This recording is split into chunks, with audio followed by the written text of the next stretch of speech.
कैसे हो दोस्तों। आजकल थोड़ा लेट हो रहा है वीडियो बनाने के लिए, क्योंकि आजकल मैं थोड़ा बिजी रहता हूँ और हेल्थ पे ध्यान देने की कोशिश कर रहा हूँ।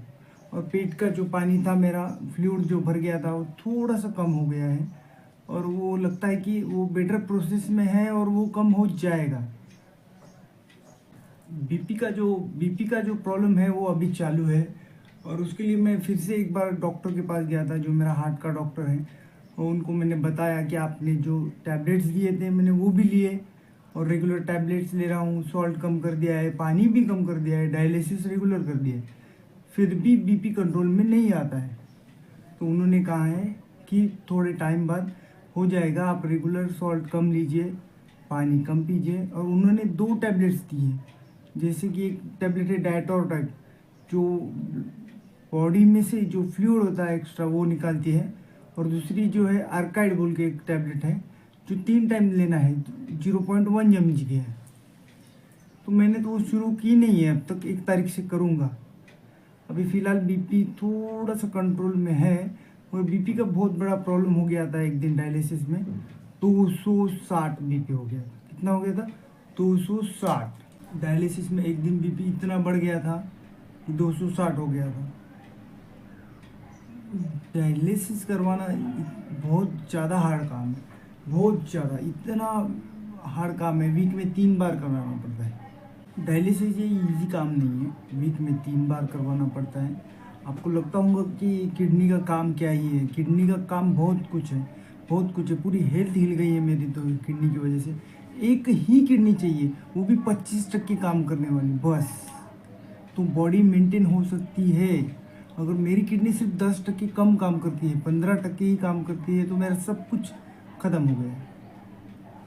जैसे कि मैं वाटर पी नहीं सकता हूँ, जैसे कि लग्जरी, जैसे कि आप 10,000 20,000 वाला ड्रिंक एक पीते हो, वैसे मेरे को पानी पीना पड़ता है।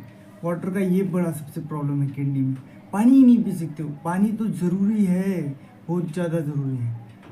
और आप कुछ भी नहीं कर सकते हो, ना खा सकते हो, ना पी सकते हो, ना ट्रैवल कर सकते हो, कुछ भी नहीं कर सकते हो। हालांकि आपकी फैमिली भी ट्रैवल नहीं कर सकती है आपकी वजह से, क्योंकि आपको 2 दिन के बाद डायलिसिस को जाना ही पड़ता है और उनको ले जाना पड़ता है। आप अकेले जा भी नहीं पाते हो। अरे आप तो आपके लिए खुद घूम भी नहीं पाते हो, गाड़ी पर भी घूम नहीं पाते हो, तो आप तो ट्रैवल का तो छोड़ ही दो। किडनी आपको फ्री में मिली है, मतलब गॉड गिफ्टेड है, वो वर्क कर रही है, बहुत कुछ करती है, वो ब्लड बनाती है, वो बहुत सारी चीज़ें करती है, फ्लूइड बाहर निकलती है, बहुत सारी चीज़ें करती है। और यही आपको बाहर से करना पड़े और हेल्थ भी ख़राब हो जाए और पैसे भी लग जाए तो क्या कहेंगे। वो ऐसे ही हो गया है मेरे साथ। और डायलिसिस आपको क्या इजी लगता है? डायलिसिस बहुत ज़्यादा हार्ड चीज़ है।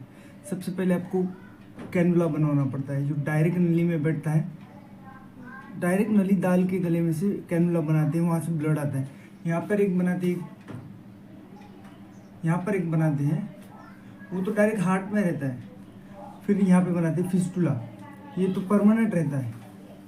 ये जो है फिस्टुला, ये परमानेंट होता है। ये जो बन यहाँ पे 2 वेंस को मिलाकर एक फिस्टुला बनाया जाता है। फिर अगर इतना भी ना हो तो यहाँ पे बनाते हैं थाई पे, इसको बोलते हैं पंप कैप, इसको बोलते हैं कैनुला, इसको बोलते हैं फिस्टुला। जैसे एक नॉर्मल पर्सन के पास हार्ट धड़कता है, और ये फिस्टुला बंद हो जाए तो आदमी भी बंद हो जाता है, किडनी वाला। क्यों? क्योंकि आपको अगर डायलिसिस करना होगा तो इसकी ज़रूरत पड़ेगी। खून कहाँ से निकालेंगे ब्लड बाहर? तो यहाँ से, नहीं तो यहाँ से, नहीं तो यहाँ से। चलो कैनुला बना लिया, सब हो गया, फिर डायलिसिस भी लगा लिया। तो डायलिसिस नॉर्मल होता नहीं है, वो तो ब्लड 4 घंटे के लिए आपको सोना पड़ता है। ना आप हिल सकते हो, ना डुल सकते हो, ना कुछ खा सकते हो, ना पी सकते हो। वैसे खा पी सकते हैं, मगर ना कुछ रुक सकते हो, ना चल सकते हो, कुछ भी नहीं कर सकते हो। और ऊपर से अगर ये बनाना है तो ये 2 ही महीने चलेगा। ये चेस्ट का अगर बनाए तो 6 महीने चलेगा। अगर थाई पे बनाते हैं तो 3 से 4 डायलिसिस ही हो गई। सबसे मेन है ये फिस्टुला। फिस्टुला अगर चल गया तो चल गया, वरना वो कभी भी बंद पड़ सकता है। वैसे तो एक बार बनने के बाद बंद पड़ता नहीं है, अच्छे से बनाने के बाद फिर भी वो बंद पड़ जाता है। और डायलिसिस लगाने के बाद आपको 1 घंटे बाद 2-3 डायलिसिस के बाद यहाँ से अगर कर रहे हो तो ठंड बचती है, यहाँ से अब डी अगर कर रहे हो तो ठंडी बचती है। ठंडी मतलब ऐसी वैसी नहीं, बहुत ज़्यादा ठंडी बचती है। और किडनी के बहुत सारे काम होते हैं, जैसे ब्लड बनाना, आपके बॉडी में से फ्यूल बाहर निकालना, अलग अलग छाट कर बनाना। और ब्लड बनाना सबसे ज़्यादा इम्पोर्टेंट काम है। अगर ब्लड ही नहीं बनेगा तो एनर्जी नहीं आएगी, एनीमिया हो जाएगा। तो डायलिसिस वालों को ब्लड लगाना पड़ता है और आपको ऊपर से उसके इंजेक्शन लेना पड़ता है, और ब्लड कम हो जाता ही है हर महीने, और ब्लड कम हो जाता है। जब भी टेस्ट करो तब ब्लड कम होता है, फिर बैग लगाओ या फिर इंजेक्शन लो। ये काम किडनी फ्री में करती है, फ्लूइड बाहर निकालना फ्री में, ब्लड बनाना फ्री में। तो आप समझो कि आपका जो ऑर्गन है वो कितना इम्पोर्टेंट है। आप समझ ही नहीं रहे हो ऑर्गन को, आप हेल्थ के बारे में समझ ही नहीं रहे हो। मैं तो बोल रहा हूँ किडनी छोड़ो, हर ऑर्गन इम्पोर्टेंट है आपको। आप कोई भी चीज़ से खराबा मत करो, किसी भी ऑर्गन को तकलीफ मत दो।